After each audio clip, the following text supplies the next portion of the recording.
Similar to last year, I think all the resources from these sessions were made available to you all on the NDE website. So we'll work with Corey and Shirley to figure out where we can publish all the materials after each session, including recordings. So before I jump into introductions of myself and my team, I'm going to pass it off to Shirley for just a moment to kind of frame our path forward. Yes, good morning, everyone. Thank you all for being here. And those of you who may have to watch this later, thanks for watching this session. I wanted to start us off really quickly by just naming a few things for us. It's been a while since we've been in the same virtual space together, and I wanted to make sure that we bring some things up, and that also that you all have time today to engage in some really great conversations with each other and with the TNTP team. So based on a lot of the feedback we received last year, we wanted to make sure that we provided professional learning opportunities this year that brought the best of content area learning and focus and collaborative problem solving and consultancy conversations, right? We heard like it's great to talk within like our own cohort. It'd also be great if I could talk to some other cohorts that may have a similar size, school, whatever the case might be, or similar focus. And, you know, we engaged in a request for information process earlier this year, and we received over 15 proposals, and TNTP really rose to the top through their consistent track record of being able to provide supports to states and districts and schools and service units in a really coherent and aligned way. So this is why we have this new partnership for our CSI work. The second piece is around the fact that we have been doing a lot of great work. We've been doing a lot of work in general, right? So we wanted to make sure that not only we build on work we already have going on in our own individual schools and districts, but also making sure that we integrate that work into our statewide focus of renewal and acceleration. So it's great that we have these statewide conversations, and it's also an amazing opportunity to make sure that the work we do isn't separate from anything else, right? But rather nicely folded into the work that we're doing as a state. And then lastly, I know many of you have asked, like, am I going to change my goals, or, you know, what's going to happen next year? Oh my, so many questions, and I'm writing all of them down. And we are working tirelessly to find some of those answers, because we're not the only state in this situation.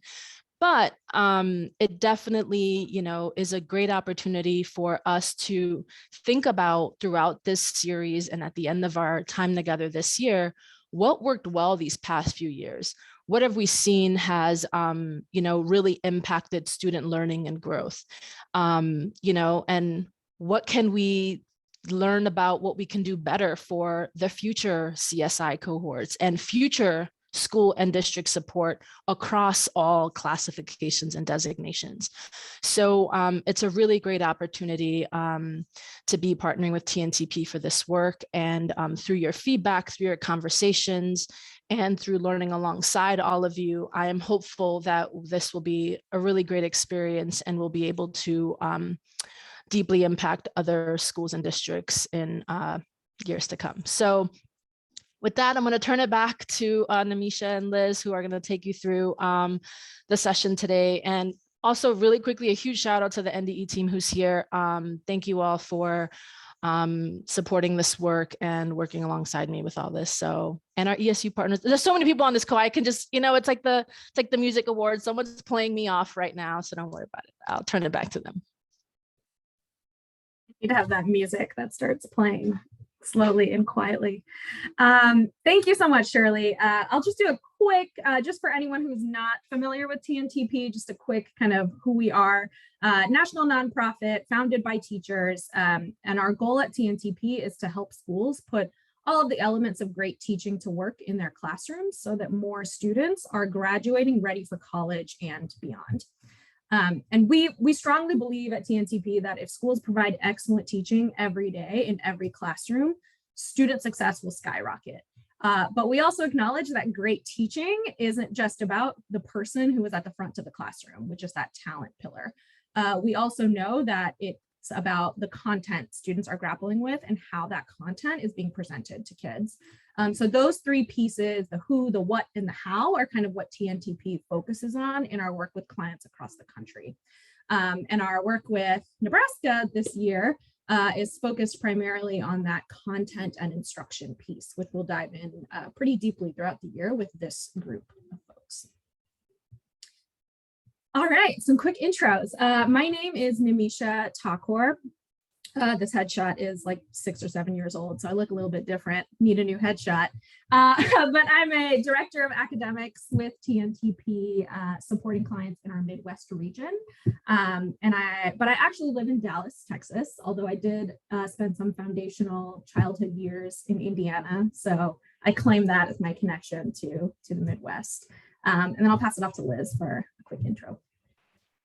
Hi, everyone. I'm excited to be here kicking off our work together this year and to get to know all of you. My name is Liz Melia. I am a partner at TNTP. I lead projects with school systems across the Midwest. I'm coming to you today from Worcester, Massachusetts, which you might hear called Worcester. I'm a new mom. I have a 5-month-old daughter. And my background is in math instruction. I started out as a high school math teacher, so a lot of my deep expertise is in math, curriculum instruction, and teacher coaching. And then I spent most of my career before coming to TNTP as a systems level leader at a network of schools in Colorado, in Colorado, leading like all things related to curriculum instruction and school performance. Thanks, Liz. I feel like a bad mom. I forgot to mention I'm also a new mom. I have an 8-month-old, and my background is in ELA and social studies. So with Liz and myself combined, we've kind of got many of the major core content areas covered. And we have 2 team members who are not here right now in this session, but you'll likely see in future sessions. Nadia Nibs, who is a senior manager on this team, brings a lot of great school leadership expertise. She'll be joining us in future sessions. And then Senya Selman. She's a manager on our team, and she'll actually be joining for the second half of today. So when you see her pop in, if we don't get a chance to introduce her right away, she's a wonderful addition to our team. All right, let's dive in. We're very excited to finally kick off this community of practice. And today's session is focused on helping us lay the foundation for acceleration, which is what we're going to continue working towards throughout this year. For the rest of this session, before we move on, there's 3 things that you'll need to have open and easily accessible. And Liz is going to link a couple of these in the chat. You'll need your school improvement plan wherever you plan for and track progress of the goals that you've set for your school. The session note catcher, this one is optional. If you'd like to use it to capture notes, you can. If you'd like to take notes elsewhere, that's totally fine. But just a quick note, the note catcher does include links to some things that might be helpful. And then finally, you'll need what we're calling our CSI cohort workbook, which we're going to use today, but we'll also be using in future sessions as we build out our acceleration plans. So I recommend bookmarking that tool. And we'll share these links throughout the session in case you happen to lose track of any of them at any time. All right, so over the next couple of hours, we're gonna focus on 3 things. Internalizing the impact of 4 key resources on learning acceleration, reflecting on the successes and gaps of your school improvement plans to date in terms of how they're advancing learning acceleration, and then starting to draft a vision for advancing equity as a result of the work we do together as a community of practice this year. Before we dive into session content, though, we want to make sure we spend some time defining how we're going to function as a community of practice and getting to know each other a little better. So a community of practice, of course, as it sounds, is a group of people who share a common concern, set of problems, interests, etc., to fulfill their goals. And there's kind of 3 key characteristics of any community of practice. And the purpose of a community of practice is in its name. We come together as a community to develop our practices around a particular domain. That domain is the thing that brings us together, our common commitment. that drives our work. So our shared domain as this community of practice is improving instructional outcomes for all students at our schools. The purpose of this particular community of practice, kind of the way this year will unfold, is that we will be engaging in a cycle of continuous improvement to learn about acceleration and its enabling systems and structures, to take that learning to then evaluate gaps in any of our current practices, and then based on what we diagnose in that evaluation, then strategizing collaboratively to figure out what systems can we put into place, what can we tighten to improve opportunities for learning acceleration. And then also we'll be wrapping up the year with reflecting on takeaways and learnings from this year that we can apply to plan for acceleration for the following school year. Also want to name that the work that we will be engaging in together as a cohort is anchored in Nebraska's framework for school renewal and acceleration. So over the course of this year, we'll touch on nearly all of these key components of the Nebraska framework, as we will do some diagnosing of high quality instructional content, of equitable instruction, and then we'll use that information to plan for acceleration at the systems level. So we're touching on a lot of these key considerations. So that you get a sense of how sessions for this year will be connected, we're going to quickly preview the year at a glance. You have likely seen this information before. Shirley had previously shared out the year at a glance, but I just want to kind of voice over some key pieces of it. So today, like I mentioned, we're laying the foundation for acceleration by exploring some prerequisites and starting to clarify our vision and goals. When we meet again next month in December, we're going to dive into one of the key foundational pieces of acceleration, which is grade appropriate assignments. We'll evaluate some assignments and kind of brainstorm as a group, how can we manage change at our schools? So how can we turn key takeaways and work with teachers to shift mindsets and practices? We're going to follow up this learning heavy session in December with a practice heavy session in January, where we'll actually be bringing some samples of assignments and student work from our schools to do sort of an audit and evaluate those assignments for grade level rigor. And then in February, we'll engage in a consultancy protocol to start strategically planning based on what we found in that audit of assignments at our school. Then we're going to kind of repeat that whole cycle of learning, applying, and strategizing, starting in March with our second sort of foundational pillar for acceleration, which is strong and equitable instruction. So in March, we'll dig into what that looks like. In April, we'll practice evaluating instruction from our schools.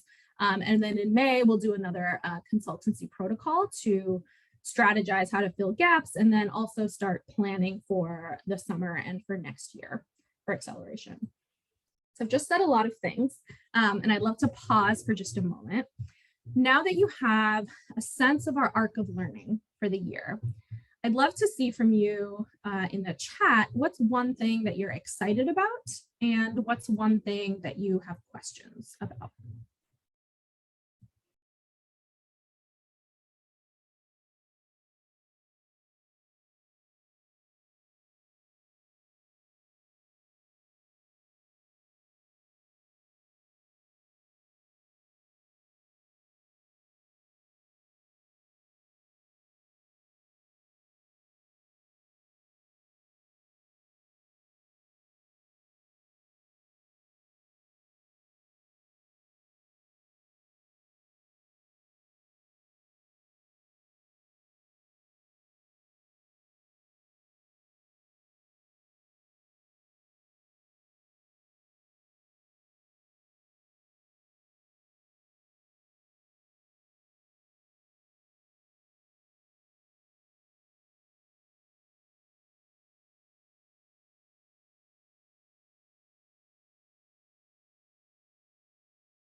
Great, I'm loving what I'm seeing here. And Dottie, what you shared, it really resonates with me. I feel like Dottie's like connected in my brain.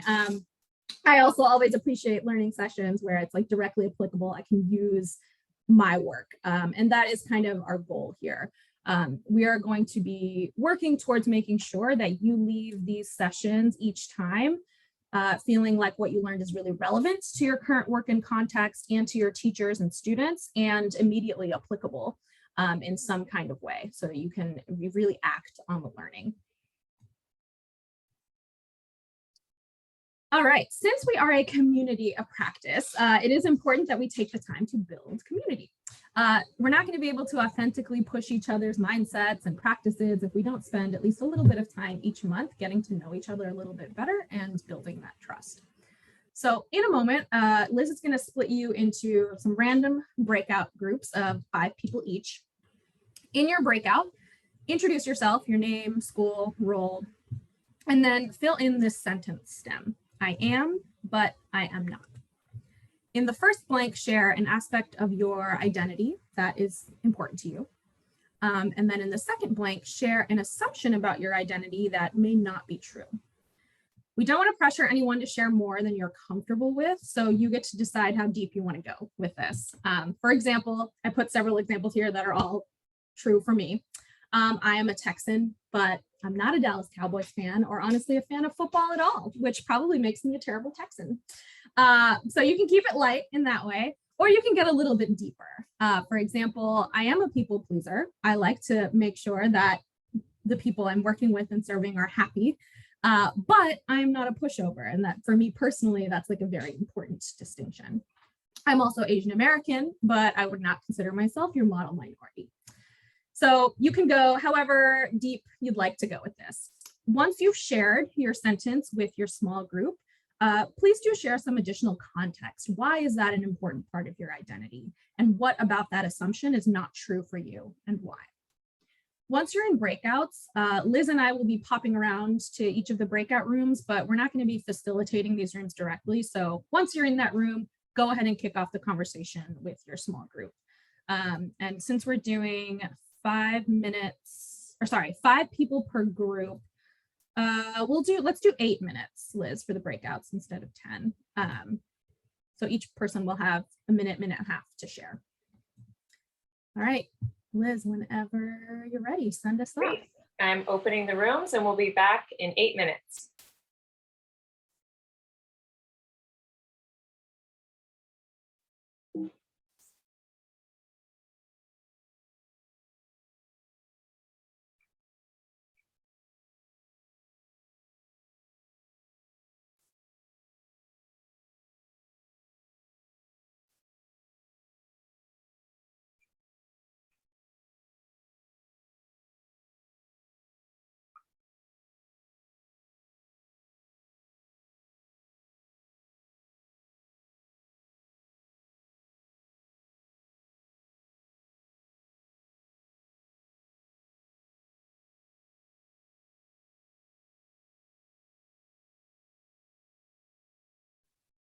I'm gonna wait a minute and then I'll pop into some rooms. Great.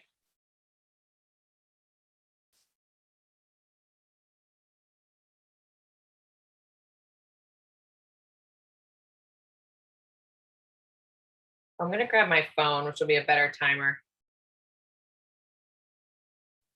Yeah, I'm using my phone for Teams chat because I have so many windows open. That's smart. I'm struggling with the windows.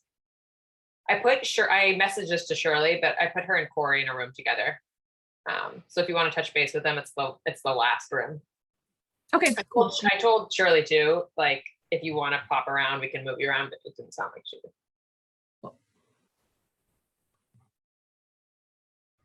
Sorry, I joined in late, so I don't think I got it on a group. No problem. Did you hear the instructions for what the groups are doing? Oh, you're muted.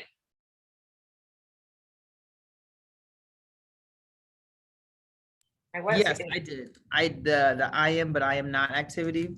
Perfect. I'll put you in a room that actually only has 3 people. And let me send you right now to just the links that were shared at the beginning of the session, just to some materials you'll need later on. You don't need them right now though. Okay. Those are the 2 links you'll need. And I'm going to put you into room 10.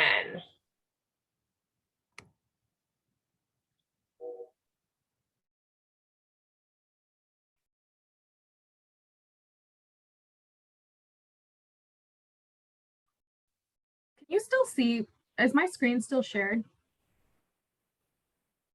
Yeah. Yeah. Mhm. Okay. Okay. Oh, and I should request, I'm just gonna do that right now. Request remote control, because I'm up when we're back, right?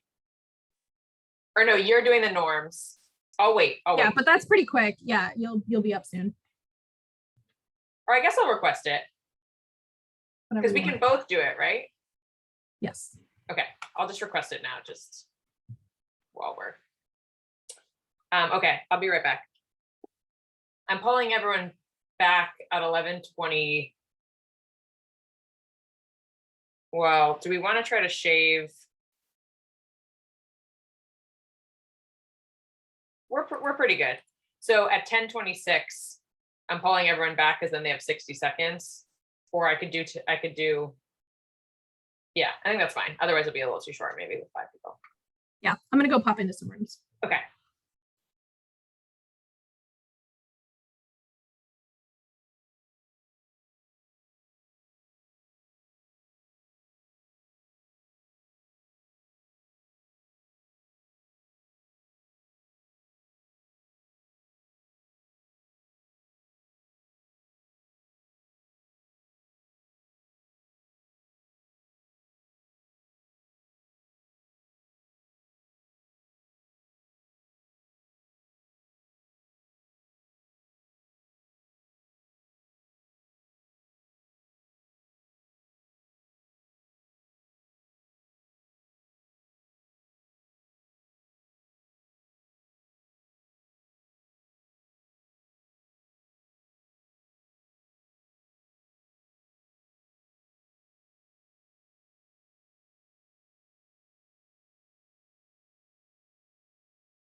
All right, they have 60 seconds to come back. And I don't see your screen anymore.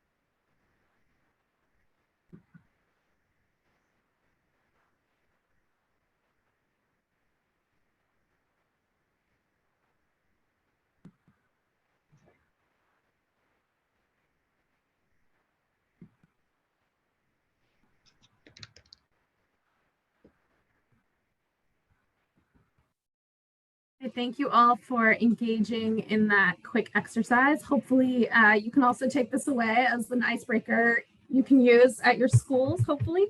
But we wanted to just start off with us kind of sharing parts of our identities, because as we all know, this work can be very personal, and we just automatically bring our identities to the work. It's really hard to separate the two, right? So it's important that we kind of understand each other's context and what we're bringing to the table and how that kind of informs our perspectives.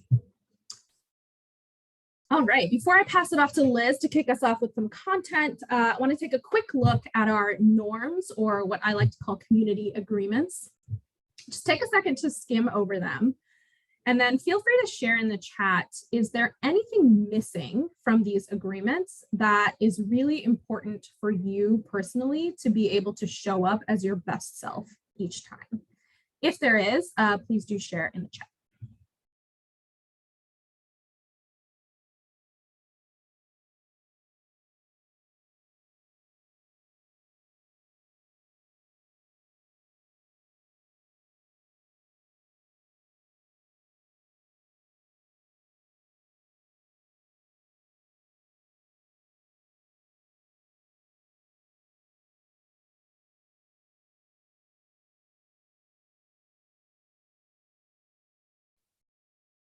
Okay, use positivity. I love that. Yes, there are going to be pieces, especially because I think I saw in a comment earlier, someone said that you were like worried a little bit or like curious to see what, when you evaluate work and observations at your own school, what you find.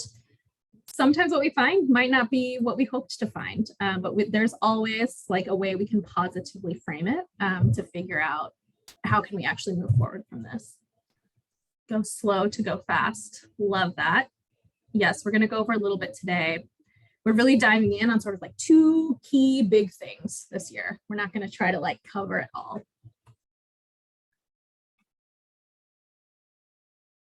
Great. Okay. Positivity and go slow to go fast. I'm going to make sure I kind of add those in for our community agreements for next time. All right. I will pass it off to Liz. Thanks, Demisha. I'm excited to dive in and talk about learning acceleration with this group, just based on the answers you all had to that question before we got started of what is learning acceleration. You guys had some beautiful answers, and we're going to start today by digging into it. What is it? Why does it matter? It's one of the pillars of the Nebraska framework for acceleration in school renewal, and it's going to be a key focus of our work together this year. Oh, and Demisha, I'm trying to move forward, advance the slide. I think you might need to request again because I joined a breakout and came back. Got it. Sorry, everyone. Technical difficulties. We need that music again.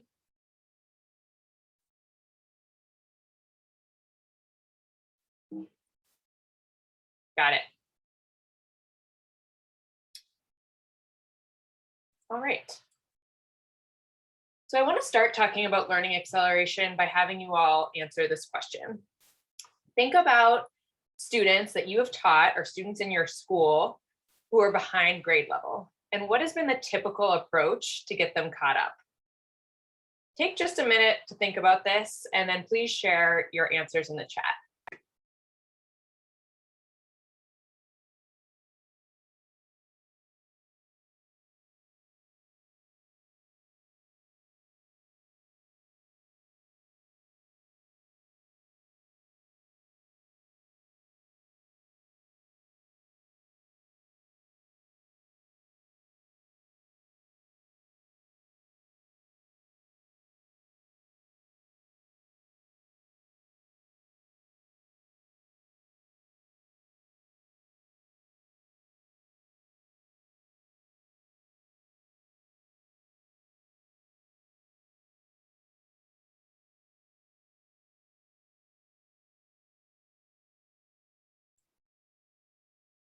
I'm seeing a lot of pull-out instructions, small group remediation.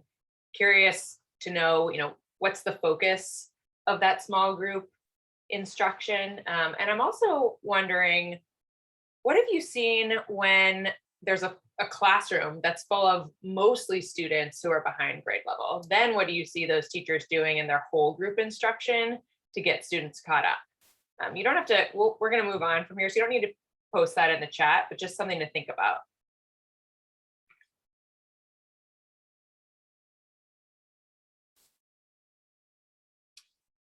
So I think one of the best ways to explain learning acceleration is to compare and contrast it with our typical approach to remediation. When we talk about remediation, we're referring to a common strategy of focusing instructional time on content from previous grades with the intention of meeting students where they are. The idea is that if you catch students up on the below grade level content first, Once they've mastered it, they'll be able to do the grade level work. This type of remediation is implemented with good intentions. We actually have a lot of evidence that this widens the gap between students and grade level content. Acceleration is a very different approach. When we hear the word accelerate, I want to first note that you often think accelerate means going faster. So it's important to note that learning acceleration does not actually mean moving through content faster. Learning acceleration readies students for new grade level learning by strategically pairing critical concepts, content, and skills from prior grades with the grade level content in instruction. And a lot of you said some version of that beautifully at the start of our session. So let's talk through what acceleration and remediation actually look like in action to get a little bit clearer on what these mean.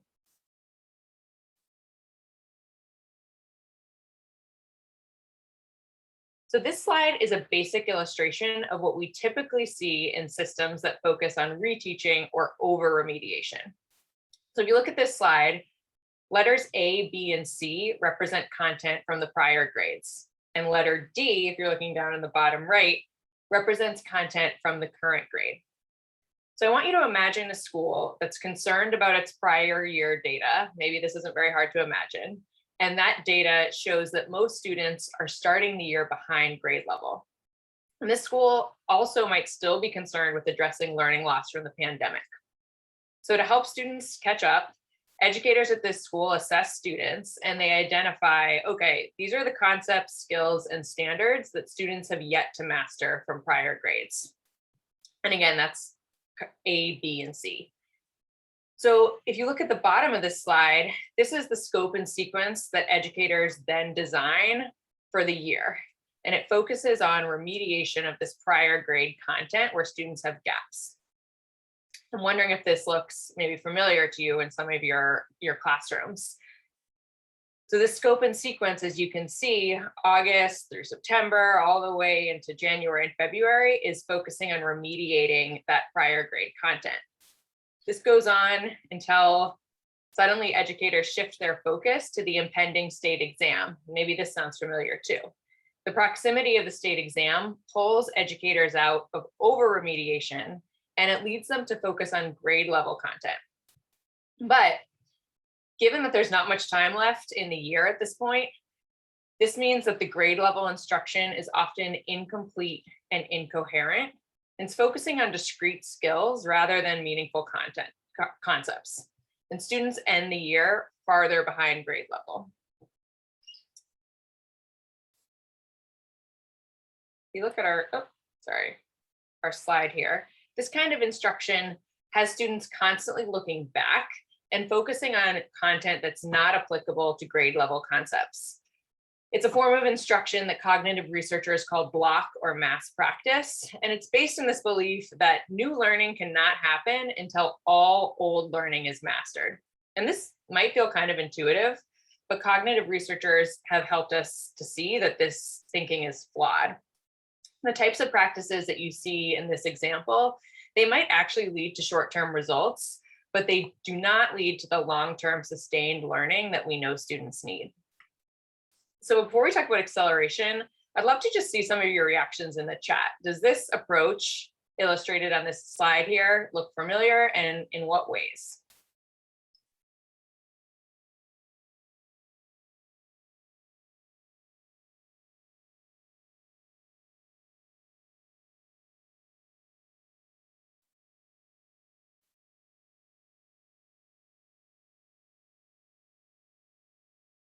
So now let's look at what accelerated learning looks like.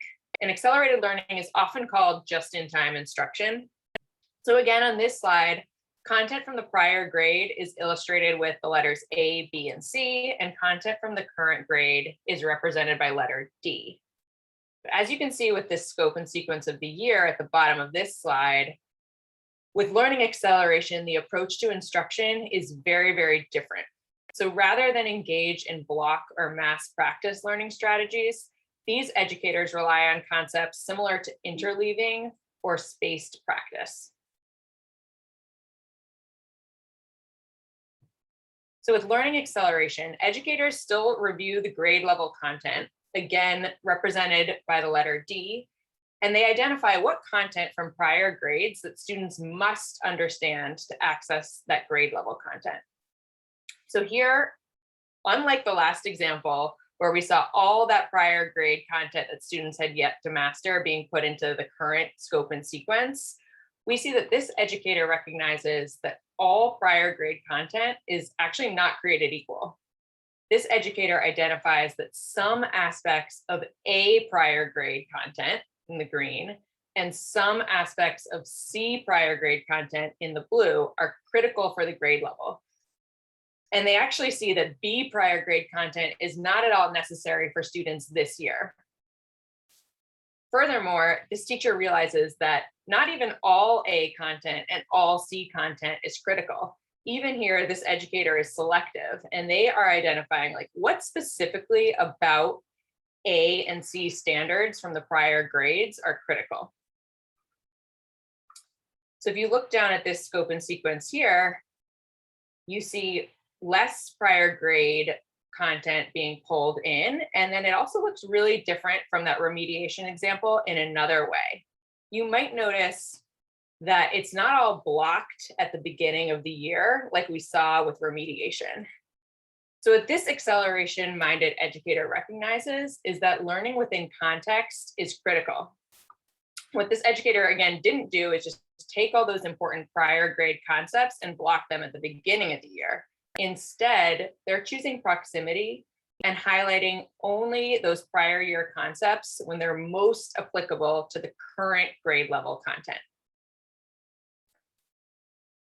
I'm going to pause there. And again, I'd love to just see any reactions in the chat.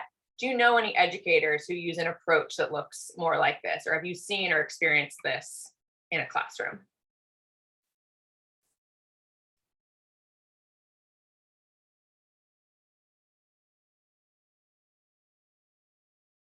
And now that we've talked about what learning acceleration is, we're going to talk about the impact that it has on students. Now, there's a whole body of cognitive research about how just-in-time instruction is more effective than the typical approach to remediation. But today, we're going to focus on just some very recent evidence about why learning acceleration is critical. And this comes from the Accelerate, Don't Remediate report that we sent you, which you read as pre-work. We're just going to dig into that a little bit and highlight some of the key findings. So TNTP co-authored this report with Zern, and it's a study of their math data. You might be wondering, what is Zern? Zern is a national nonprofit, and their online math platform is used by 1 in 4 elementary schools in the country. So it's really widely used. I'm curious actually if any of you use Zern, and if you do, I'd love for you to use the chat to tell us. So Zern, because it's used all over the country, it has lots and lots of data on what standards teachers are focusing on with their students, and then lots of data on how students are doing on those Zern quizzes at the end of each lesson. And when they analyze their data from more than 2 million students in more than 100,000 classrooms, they notice something very interesting. So they can see, right? Like they can see what lessons teachers are assigning students and when. So they can see if they're assigning prior grade lessons.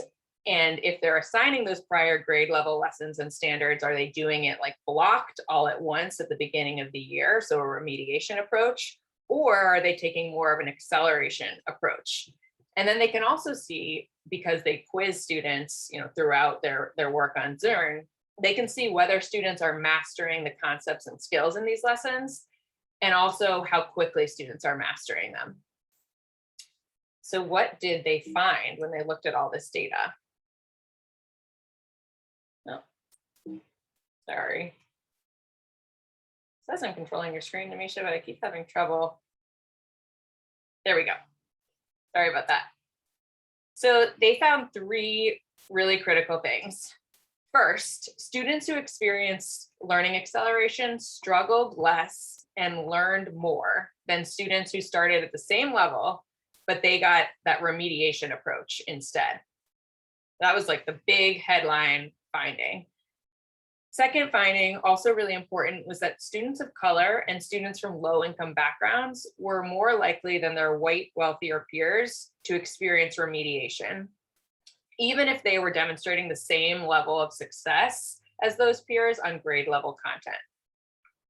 And lastly, they found that learning acceleration was actually particularly effective for students of color and students from low-income backgrounds. So it's even more important for those students to get acceleration. Oh, went too far. So we're going to dig in to that first finding. And there is a lot of stuff going on in this chart. So I'm going to take a minute and just dig into it and explain what it is showing us.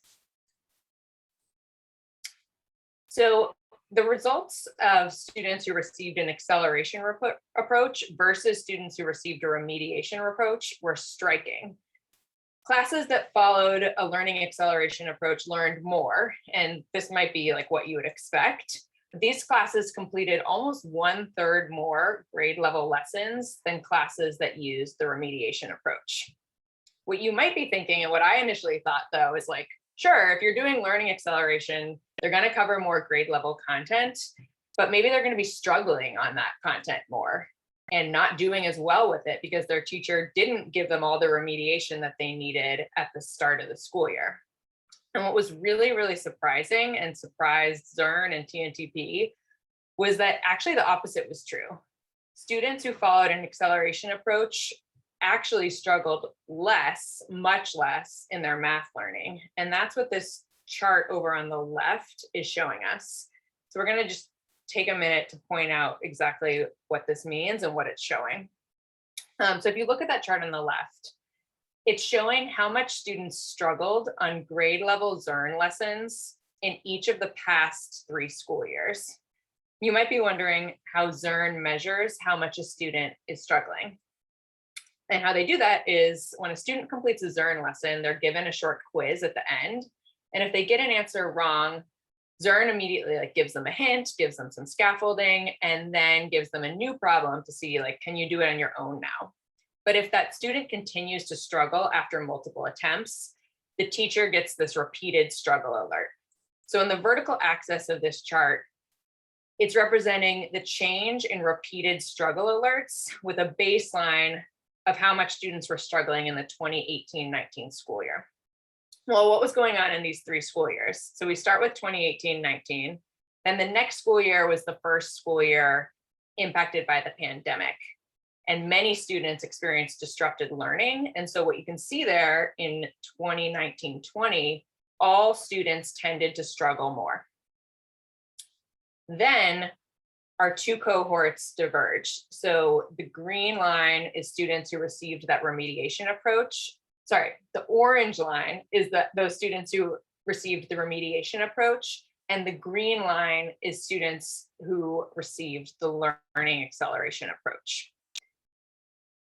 For students who received the remediation approach, they started getting those repeated struggles in their grade level Zern lessons much, much more than students who received that acceleration approach. And again, this is such a striking finding because the intent of remediation, again, it's done with good intent, and it's to avoid grade level struggle by ensuring students have fully mastered foundational content before they move to the grade level. But we actually see the opposite happening. Those students getting that remediation approach, their rate of struggle jumped significantly and they were more confused.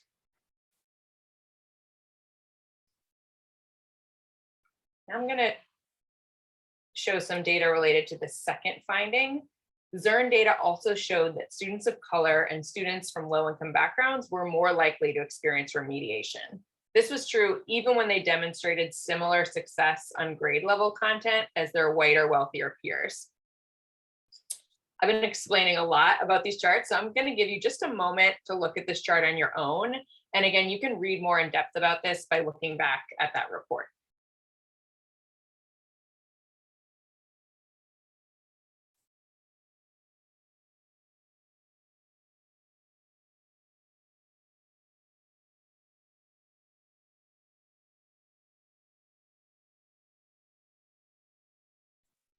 As you're looking at these findings, I'd love to see in the chat whether any of this is something you find surprising, or are there things that you don't find surprising?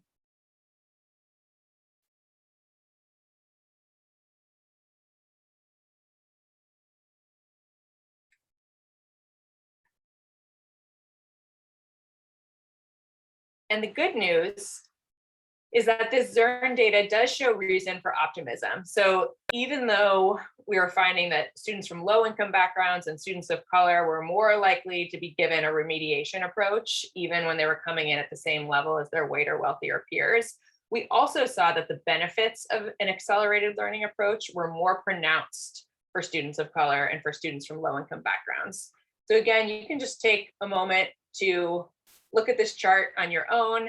And if you're curious to dig more into these findings, you can look back at that report that we sent out.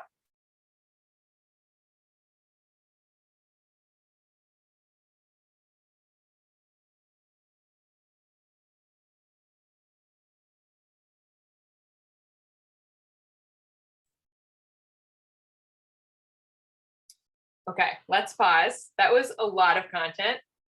And now I want to reflect on, why does acceleration rather than remediation matter for students and teachers at your school this year? Take a couple of minutes just to reflect on this independently, and then I'd love to see any of your reflections in the chat.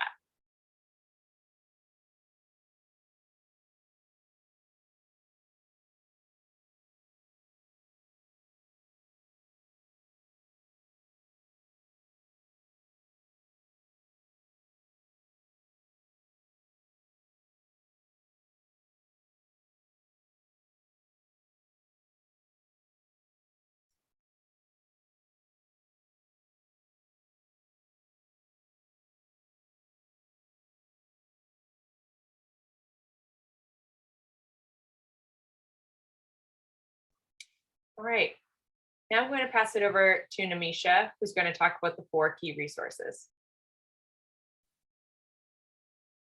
Okay. So just a quick note, this next piece, I'm going to try to move through it fairly quickly because it was related to your pre-work as well. We asked you to read the executive summary of the opportunity myth. So I'm going to just go through some highlights from that, but similar to Liz's, what Liz named about acceleration, if you want to dig more into it, we recommend reading the full opportunity myth report. All right, so we've defined acceleration. We've looked at some examples of acceleration versus remediation. But before we speak any more about acceleration, we need to make sure we understand the foundation that's first necessary to support acceleration rather than remediation. Acceleration can't just happen on its own if some other prerequisites aren't already in place. So we know that the pandemic, while it was a major factor for learning loss and unfinished learning, we know it wasn't the only factor. So this report, the opportunity myth, was published in 2018, nearly 2 years before the COVID-19 crisis. And many of the findings here support this idea that how we're responding to learning loss and unfinished learning now is really just good teaching that needed to happen anyway. The pandemic has just sort of shone a spotlight on it. So this report, the results we got from this report came through a bunch of work we did on the ground. So as we were working with clients, helping them make the transition to more rigorous state standards and higher quality instructional materials, we saw that people were reporting that they were working really hard to make those shifts. We reviewed more than 2,700 classrooms across the country. And we actually found that 2 out of every 3 classroom assignments are not actually rigorous enough to prepare students for college. And 3 out of every 4 teachers aren't actually adapting the way they teach to meet those standards. So even though there is a perception that the effort is being made, the evidence was showing that we weren't actually seeing those shifts in practice. And kind of one thing started to become pretty clear as we dug into kind of our study of this. We found that all students tend to succeed on grade level work, but many students of color were denied the opportunity to even try grade level work. This was true across demographic groups: students of color, students from low income backgrounds, students with IEPs, students who are learning English. In all of these groups, it was evident that students can and do meet the bar when we give them a chance. Unfortunately, for most students, we're just not giving them that chance most of the time. So we hypothesized and we found that there are sort of 4 key components that ultimately influence student outcomes. Grade level assignments, which are assignments that give students a chance to meet the demands of the standards. Strong instruction, which is instruction that asks students to do the majority of the thinking. And as a reminder, those 2 pieces are what we're going to dig into deeply over the course of the year in this community of practice: grade level assignments and strong instruction. The third resource is deep engagement, which is where students are concentrating deeply on work that they find interesting and enjoyable. And then finally, teachers with high expectations, who are those teachers that believe that their individual students are capable of meeting the demands of rigorous standards and grade level work. Most kids don't get regular access to even one of these 4 resources. And as I mentioned before, this is especially true for students of color. But these 4 resources, as we know, make a huge difference. For all students in our sample, we found that there was increased growth when they had access to these 4 resources, which is what you see here on this slide. This slide just kind of shows for each of the 4 resources how much growth on average students were making when they had access to that resource. But most significantly, this was especially true for students who are below grade level. So students who started the year behind actually grew significantly more when they had access to grade appropriate assignments, strong instruction, deep engagement, and teachers with high expectations. We're highlighting this because it sort of flies in the face of an implicit narrative that we sometimes tell ourselves about students who are behind, which is that they can't do grade level work if they're behind. It also challenges this notion that students who are behind need less challenging work so that we can meet them where they are, since we can see here that that's actually not true. If we're constantly meeting students where they are, we're never giving them the opportunity to access grade level work and actually get caught up. So what we found here is that teachers actually need stronger support and training to give students real access to challenging content, regardless of what their starting point is. That's incredibly difficult to do, and it shouldn't rest on teachers' shoulders alone, which is, as a cohort this year, we're going to work on as leaders in our schools, how can we create kind of an ecosystem and an environment that allows teachers to teach in this way. So this is a bit easier. This is a bit easier to internalize when you look at an example. So I'm going to quickly talk through an example from one of the school districts that we studied for the opportunity myth. So what you see here on this slide is some work that kids in an 8th grade classroom were engaging with for ELA.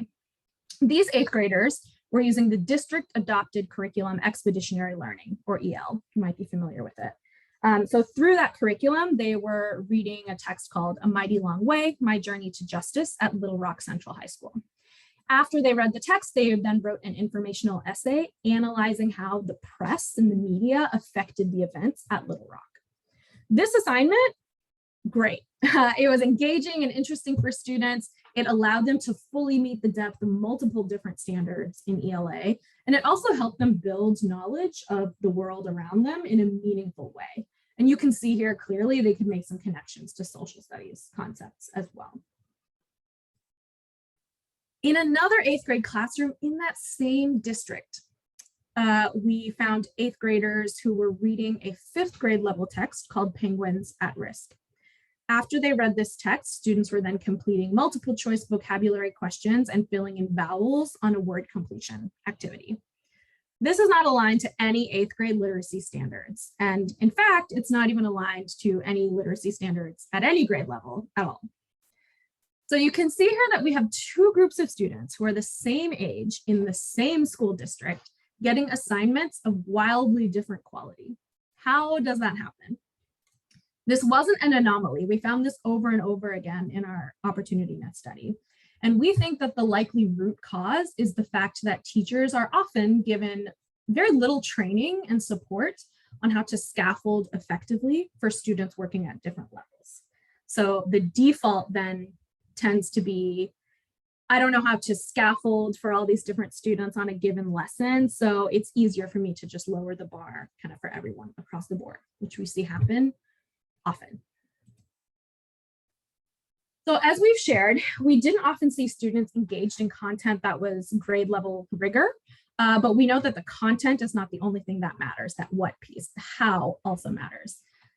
So we observed full length classrooms for this study, and we consistently saw in these full observations that students rarely experienced rigorous instructional practices that had them doing the deep and heavy and conceptual thinking throughout the lesson, even in cases where the curriculum and the content was on grade level. So you can have instances where maybe your school has adopted great curriculum. Wonderful. Just putting that in front of students is not on its own going to be enough. It's a game changer for sure, but there's the chance that students might still not be doing the deep thinking that that work demands if their teacher is not kind of pushing them to do that in their core classes. So we observed nearly 900 classes, 899. And we found that only 295 of those offered students the chance to engage with grade level content. And only 74 of those nearly 900 observations included students doing the thinking about that grade level content. So I'm going to pause for a couple of minutes and would love to see in the chat. Considering everything we've shared so far about acceleration and these key resources, would love for you to summarize what is the impact of grade level assignments on student learning? And then what is the impact of grade level assignments on learning acceleration? So kind of what is the connection between these key resources as a foundation for acceleration? So I'll give us a couple minutes to share any reflections in the chat.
Seeing some great comments here. I saw a couple of comments about equity. And I want to highlight, I think, what Kyla just shared and what Jennifer have shared. And I just want to be very clear in naming that grade level content and instruction is necessary in order for learning acceleration to happen effectively. We can say that we're accelerating, but if we're accelerating using content that's below grade level, we're not actually bringing kids up to grade level, right? If teachers, for example, maybe they're creating their own lessons, and maybe we don't have total oversight over the lessons that they're delivering, we might see in their plans that, hey, they've kind of scaffolded in standards just in time in their scope, but if the assignments that are being put in front of kids every day aren't grade level appropriate, that acceleration piece isn't going to make a huge difference, which is why we consider grade level work and strong instruction to be foundational elements and prerequisites for learning acceleration to happen successfully. And that's why for the arc of our year, we're zooming in on those two pieces, excuse me, to make sure those foundational pieces are in place. All right, the last thing I want to leave us with before we take a quick break and then dive into our second half, excuse me, is that we also found in the opportunity myth that when we surveyed students, 93% of students that we surveyed said that they trust their teachers to care about their learning. And they all agreed, or 93% of them agreed that they think their teachers think it's important that they learn. And we see it every day. I'm sure you see it in your schools every day. Teachers working hard and doing what they've been trained to do. It's important to note that our study only looked at the point of impact for students, which of course is the classroom experience that they have day in and day out. And so it could be easy to misinterpret some of these findings as to walk away thinking that a lot of these problems can be solved, are happening at the classroom level and can be solved by the teacher, and that teachers are the issue. Of course, we know that that is a significant misinterpretation. Teachers have some autonomy over what's happening in their classroom, but they also exist in broader environments, in schools and ecosystems that can either set them up for success or failure, and their students as well. So as we head into the break, I'd like to leave you with kind of this idea. Those schools in the Opportunity Myth study, those schools and classrooms we found that provided students with better experiences and access to resources didn't just have teachers who were like magically somehow smarter or harder working than other teachers, right? Those teachers were simply in schools that had better support systems in place to help teachers and students be successful. And that's exactly what is within our kind of locus of control and power as leaders to influence, and what we're going to start working towards after the break. All right, we're going to dive into some application in the second half, but we want to give everybody a quick brain break. It says 11:05, it's 11:05 right now. So let's take a quick 5-minute break. We'll come back together at 11:10. Feel free to turn your camera off if you'd like, and then we will jump back in 5 minutes.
we're going to get started again in just about half a minute.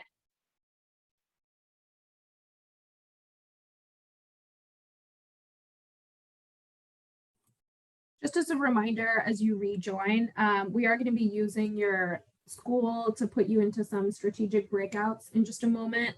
So if you haven't already, please make sure you've identified your school and division in your screen name.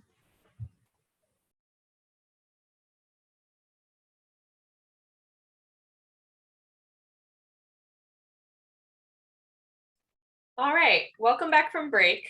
Now that we've grounded in learning acceleration and in the 4 key resources, we're going to shift the focus to your school improvement goals and plans. So we're going to give you some time first independently and then in some small groups with schools and similar divisions or contexts as your own to reflect on these 3 questions here on the slide. To what extent do the goals that you set for your school accelerate learning for students? Do they target grade level work and strong instruction? And then reflect on where have you seen successes up until this point? What existing systems or structures enable learning acceleration at your school? And finally, reflect on where do you see gaps? Where is there an opportunity to actually focus this this year more intentionally on laying the foundation for acceleration? So in our CSI cohort workbook, which we just put a link again to in the chat, you're going to get some time, about 5 minutes, to first reflect on these 3 questions independently in preparation for a discussion with small groups. So go ahead and open that up and then click on the first tab, which says reflections to date. And you're going to see a row for your school and then just a spot for each of these 3 questions to start typing up some reflections. And we'll capture them in this workbook so that we can revisit them in our later sessions together throughout the year.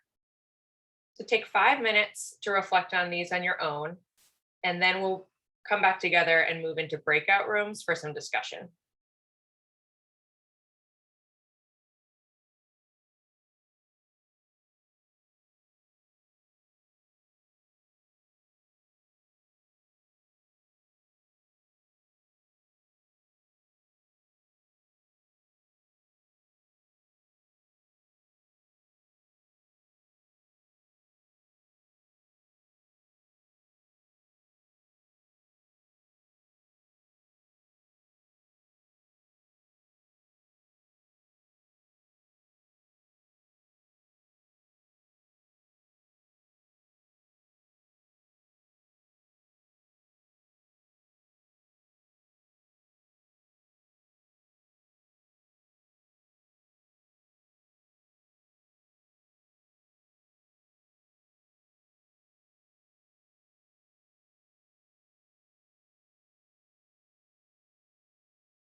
All right, let's come back together just briefly. You're going to continue reflecting on these questions, but now get a chance to do that in a group of about 3 folks to just talk about your existing goals and successes, and then ways you want to bring in these concepts of learning acceleration and strong instruction and grade level assignments this year. We're going to go ahead and open up those breakout rooms. And you'll see Namisha and I popping around to rooms. We're just there because we're excited to hear your reflections. You can ask us questions if we're in your room, or you can feel free to ignore us and keep going with your conversation. And when we come back together, would love to hear a couple of groups share out just some highlights or trends from your conversation. So just think about who from your group can be ready to share. We'll go ahead and open the rooms now.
All right, welcome back from groups, and would love to hear just one or two groups share out what were some trends in what you talked about in your small breakouts.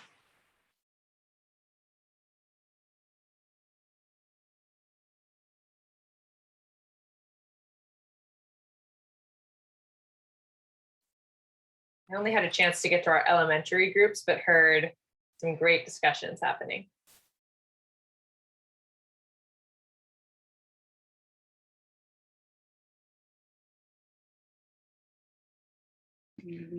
Hi, I'll go ahead and talk. We were in Breakout Room 2 with Central Park from Omaha, and then also with Lincoln Element, or with the school in Lincoln as well. We talked a lot about PLCs, kind of starting that with our teachers. So that way your training teachers, they're collaborating together so that their instruction looks the same in all of the rooms. She had talked about they are doing a 15-day challenge, which we weren't super familiar with. So she kind of talked about that. It's just a kind of a PLC protocol to monitor and measure progress using grade level standards, pre-teaching and teaching, planning and pre-teaching, and then kind of be able to make that mid-course correction immediately rather than waiting 2 days or so. Something else that we celebrated too for success was just attendance for all 3 of our schools. Having kids in school every day obviously makes a big difference. So now that we are in school every day in person, we're seeing a difference that can make as well, rather than remote learning or hybrid, depending on where you are at. We also talked about grade level text and just kids receiving access to that grade level text and kind of using closed reading as a strategy. So multiple reads to kind of deepen their thinking and to kind of understand that comprehension a little bit better. Thanks, Janine. Yeah, thanks for highlighting just the opportunity we all finally have this year now that we have students back in person. Is there anyone else who'd like to quickly share?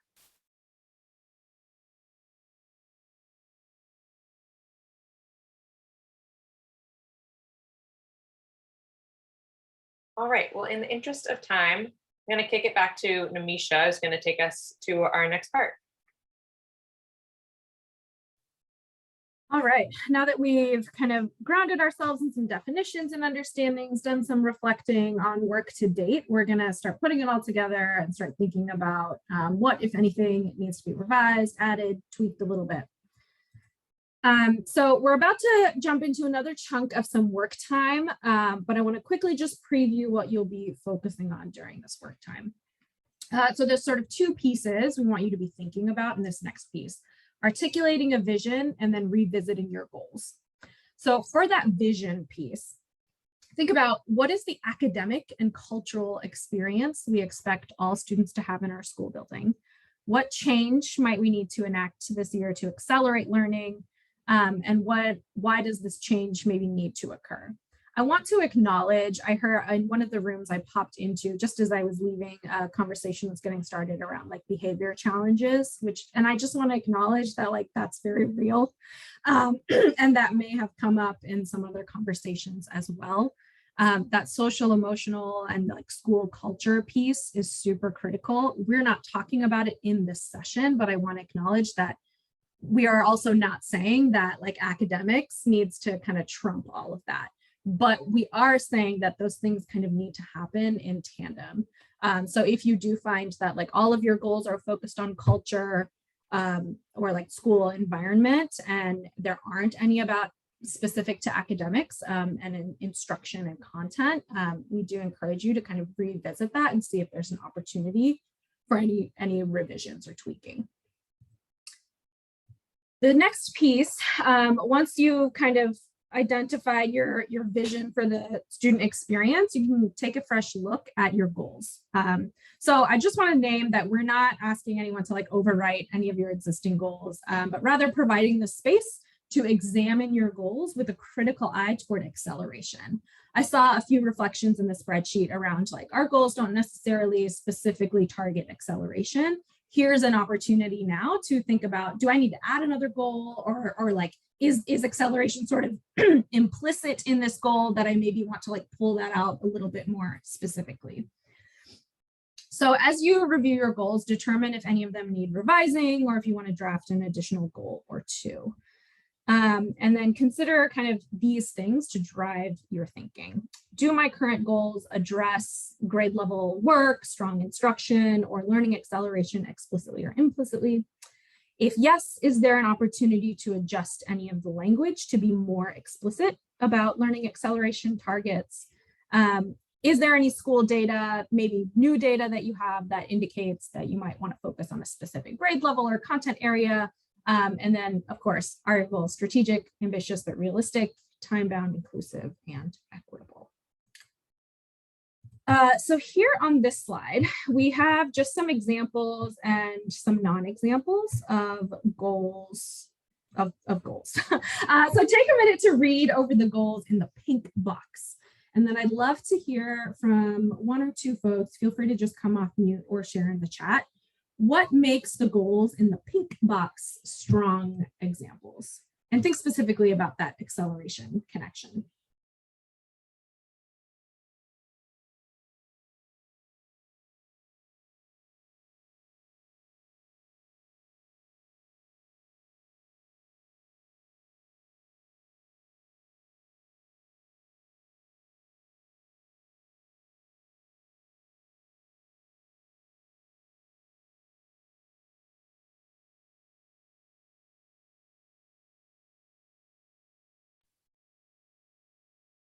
Jessica, do you mind coming off mute and sharing? I love what you shared about the pink box goals are equitable. Where do you see evidence of that? So the equitable, like in the SMART E goals, is that there's no gaps in access to curriculum, demographics, racial groups, students with IEPs, EL, etc. Then I said it before I actually read all three goals. And as I'm looking at the other goals, you can find pieces of them. It's just not as direct as the first one. I mean, the third one does have IEPs and English language learners as well. Thank you. Any other reflections on the pink goals?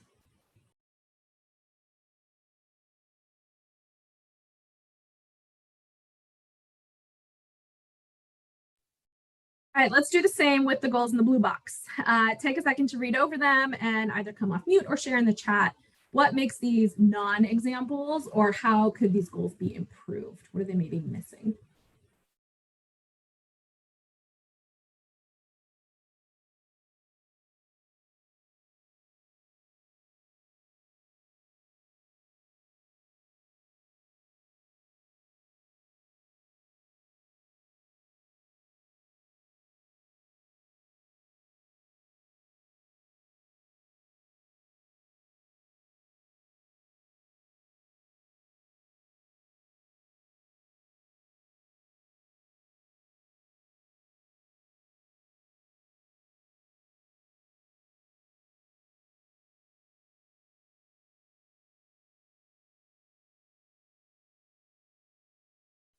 Yeah, some good reflections here. First one's not measurable. There's maybe some buzzwords here. It's just like vague a little bit. We're not sure exactly what they're trying to measure. Hard to measure, hard to monitor and adjust. One thing that I don't think I saw in the chat that I want to name is having goals that are ambitious but realistic. I would argue that, like, the last goal is ambitious and maybe not super realistic for a single year, right? Like having all middle and high school students exceeding or their projected growth. Super ambitious, but we want to make sure that we're setting goals that we can actually make progress toward. Any other thoughts on these examples of goals before we get into another chunk of application time?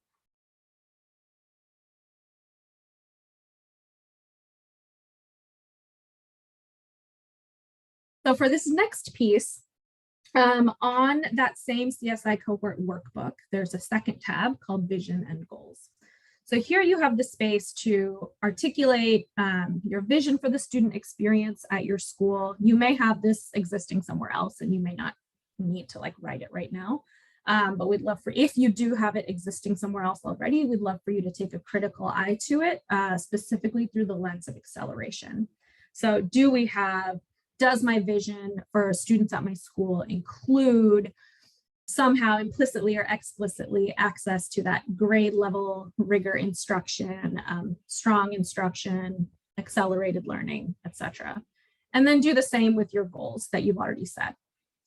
Review those goals and think about, do you need to update any of the language a little bit to more explicitly address learning acceleration, or maybe you don't want to touch those goals at all, and maybe you just want to like add one more goal that's like specific to learning acceleration. That's totally fine too. And again, I want to name that we're not like I think Shirley had to hop off the call, but I wanted to make sure I name that like for the purposes of like your federal submission of goals and whatnot, like you're not going to be changing any of that.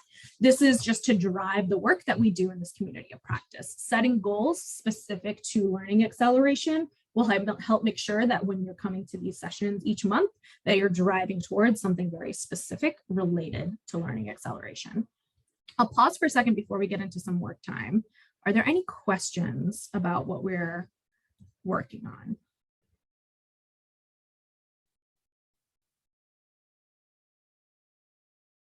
During this work time, Senya is going to set up some optional breakout rooms that you're free to join if you'd like to confer with colleagues. We recognize that people like to work in different ways. Some people are like, leave me alone, let me just work on my own. Some people love to talk things out. So we're kind of giving both of those options. Collaboration is not required. If you want to just do that independent work, feel free to stay in this room.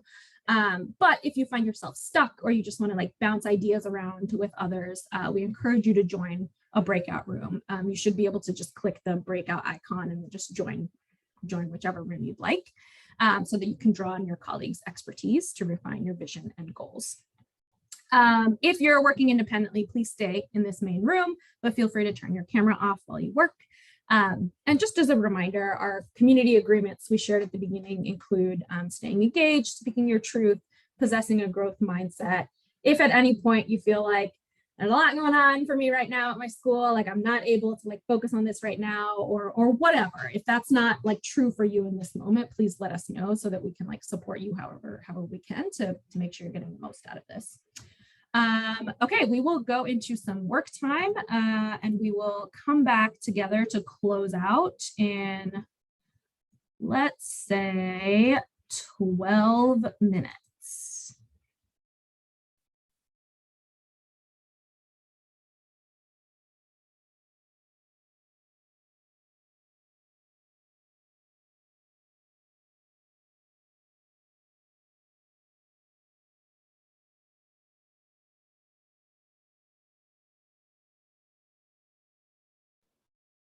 Namisha, how do we join the breakout group? I must have missed that. You should see, do you see an icon for breakout rooms in like the bottom part of your Zoom? If you click that, you should see options and the ability to just join whichever one you want. Okay, thank you. No problem. Namisha, Yes. is there any way I could join a group with Shirley, or to where I could talk with Shirley real quick? I think we can do that logistically, but I think Shirley had to leave. Yeah, Shirley isn't online anymore. Daddy, I can talk with you. Okay. Yeah. Patty and Adrian in a room. Yes, please. And if other folks want just their own breakout with specific people, feel free to just add that to the chat and we can facilitate that. Okay, thank you.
All right, I'm going to close this out first with just a little bit of reflection and then some quick orders of business before we send you all on your way. We covered a lot of just big picture foundational content for our work together this year, and then had you focus on goals so that for the remainder of our time together, when we really dig into how do you accelerate learning? How do you improve students' access to strong instruction and grade level assignments? You have your North Star, which is your school improvement goals for this year tied to those things. So before we go, would love to just hear some reflections about how it went looking back at your goals and ways that you maybe revise them to incorporate a focus on learning acceleration and on grade level assignments. You can go ahead and add those reflections into the chat. So in what ways did you revise your goals? What did you notice about your goals? And also feel free to just come off mute and share a reflection or two to close us out.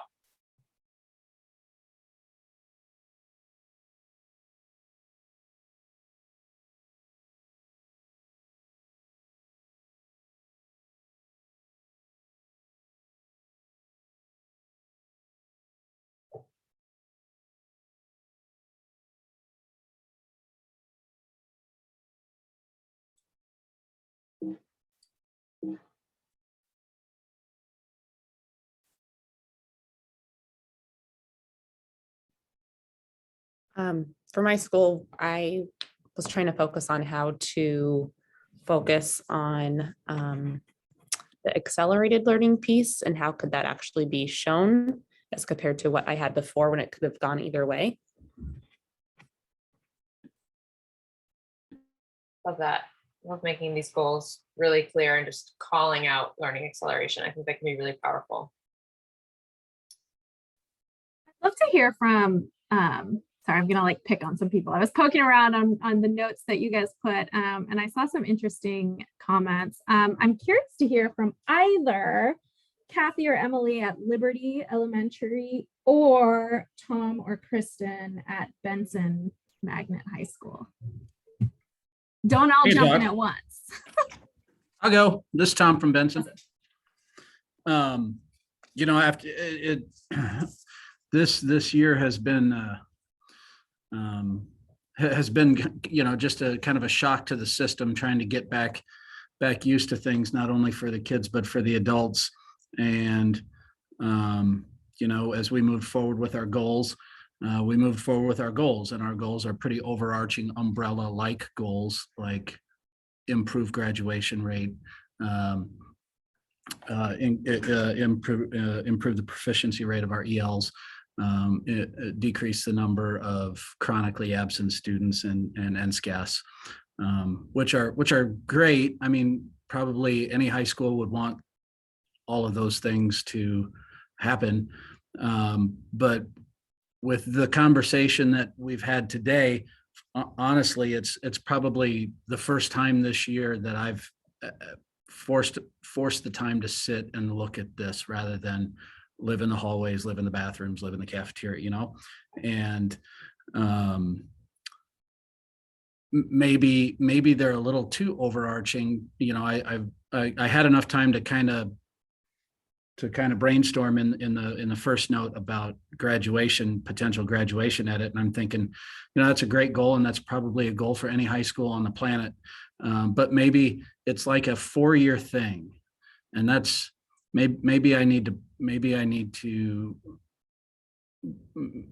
a little bit more of a microscope than such a large telescope. Graduation winds up turning into quite a senior thing, and scrambling in February and March and April and May with those seniors, that maybe, while still keeping a telescope kind of view, maybe we look at it by grade level as, you know, the freshmen on track. That's big in Omaha public schools, and it's a great thing, because there's a whole lot of research out there about freshman success and how that kind of gives you a precursor to future success.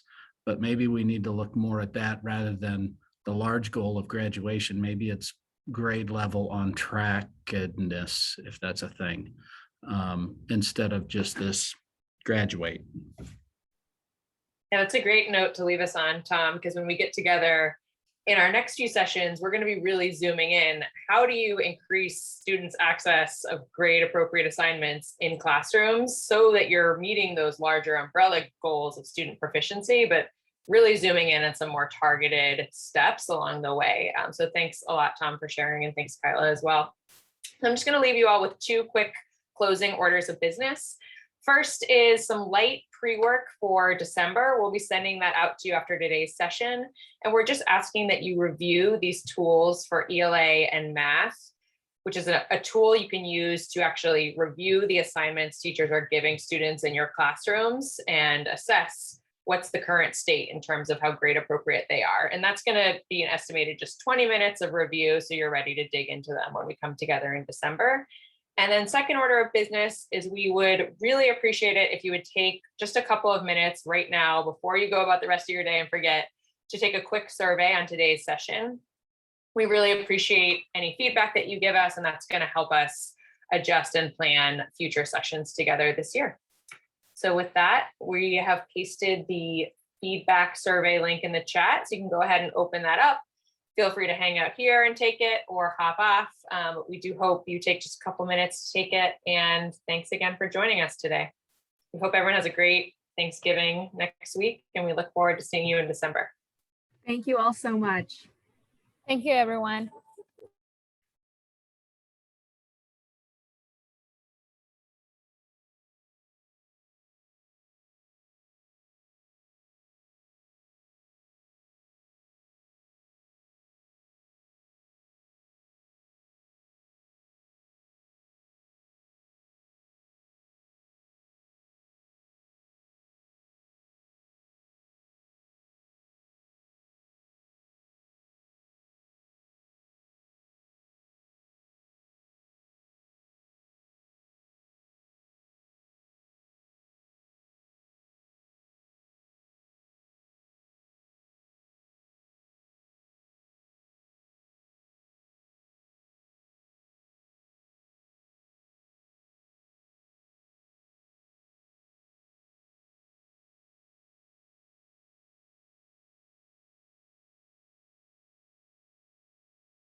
Thank you very much. This was great. I look forward to next month. Thank you.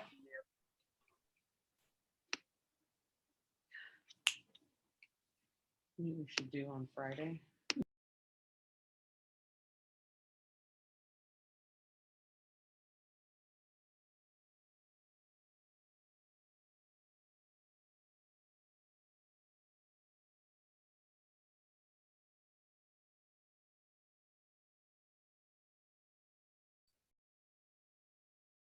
All right, thank you all for joining. We're going to go ahead and close the Zoom room, but thank you if you hung around to take the survey. We appreciate you, and we'll see you in December.